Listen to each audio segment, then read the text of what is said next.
ఏ రీతిగా హెచ్చించాడు? ఇశ్రాయేలీల మీద రాజుగా నియమించాడు. రెండవదిగా సౌలు చేతిలో నుంచి విడిపించాడు. సౌలు యొక్క కుమార్తెని దావీదుకి అప్పగించాడు.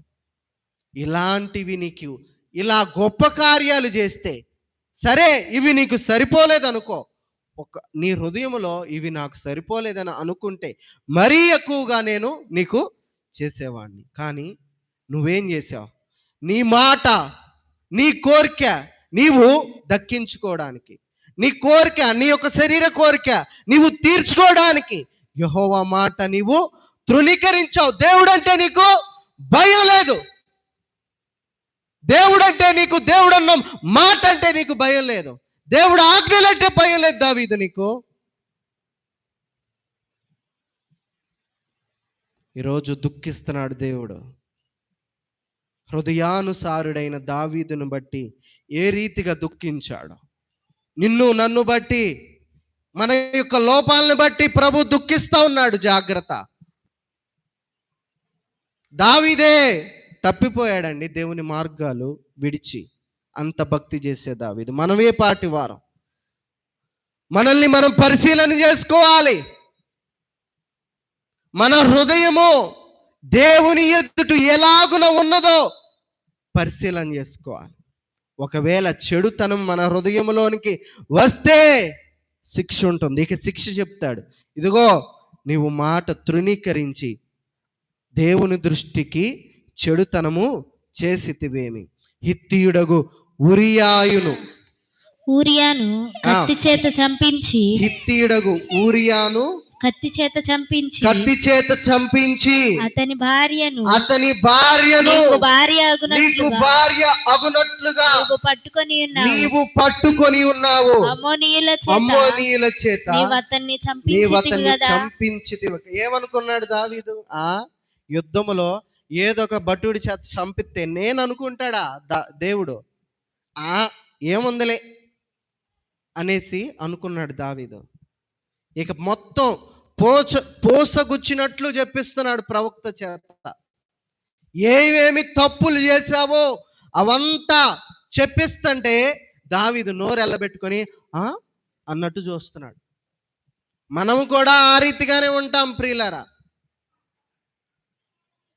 అందుకని ఈ వాక్యము ద్వారా ప్రభు హెచ్చరించి మాట్లాడుతున్నాడు.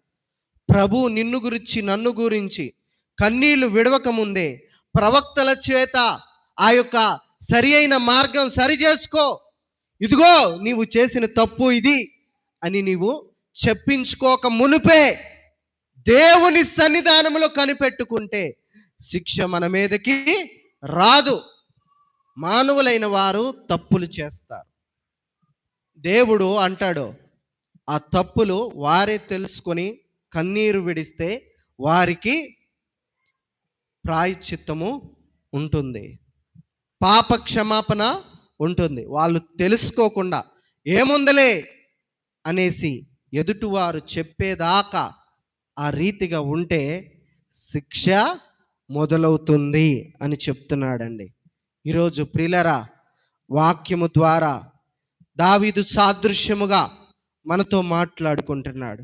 నేను ఎప్పటి నుంచో దేవుణ్ణి నమ్ముకున్నానండి, ఎప్పటి నుంచో నా కుటుంబంలో దేవుణ్ణి నేను రక్షకునిగా మేము అంగీకరించామండి అనుకొని తప్పులు కప్పేసుకుంటున్నావేమో. ప్రభు మనతోనే మాట్లాడుతున్నాడు. దావీదు ఎప్పటి నుంచో తన బాల్యకాలము నుంచి దేవుణ్ణి ఆరాధించేవాడు. తన పరిస్థితి ఏమైంది? ఎవరు చూడట్లేదులే అని పాపానికి చోటిచ్చాడు, స్థానం ఇచ్చాడు. ప్రవక్త వచ్చేదాకా ఒప్పుకోలేదు.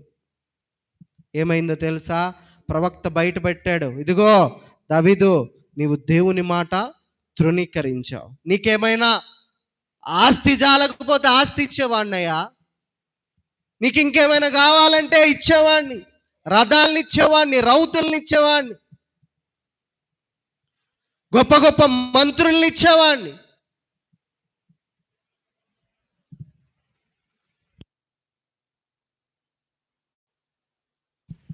నీవు అలా కాక దేవుని మాటను